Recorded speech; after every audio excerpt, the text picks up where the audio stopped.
So, pineke ni Hana yung pagkamatay niya. Tapos, sinadya niya na iwan kayong mag-ama. Leon, bakit hindi mo na lang sa akin sinabi na nagbalik na siya? Pasensya ka na, Christy, kung hindi ko sinabi sa'yo kagad.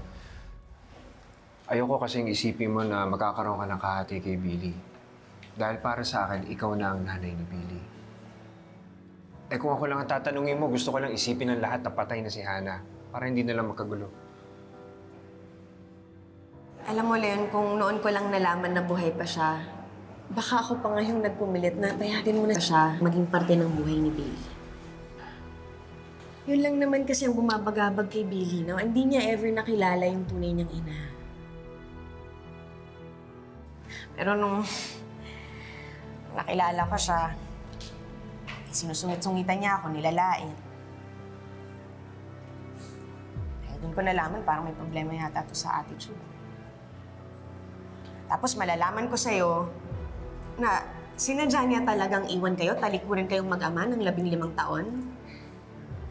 Leon, ang dami masyadong red flags. Alam mo, okay na rin na hindi mo siya hayaan maging parte ng buhay ni Billy. Kasi mamaya baka katulad lang din yan ni Shaira. Kunwari, concerned siya ngayon, tapos mamaya malalaman natin na masama din pala ugali niya or may masamang balak yan.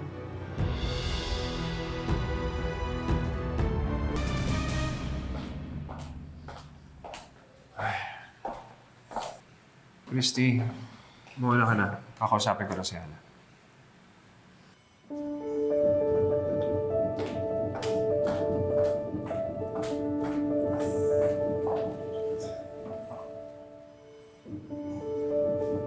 Ano pang ginagawa mo dito? Ba't hindi ka pa umaalis? I get it now, Leon. Kaya pala ayaw mo magkalapit kami ng anak ko. Kasi sinusulsalan ka ng babaeng yun. Ano pinagsasasabi mo? I heard you guys talking about me. And I heard every nasty thing she said. Akala mo ang bait-bait niya. Plastic pala.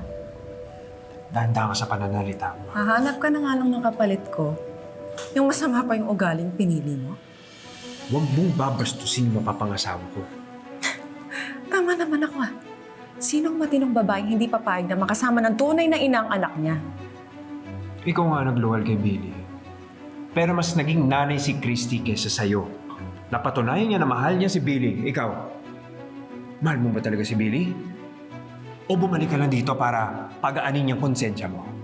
Paano ko patutunayan yung sarili ko sa anak ko? Hindi mo ako bibigyan ng chance.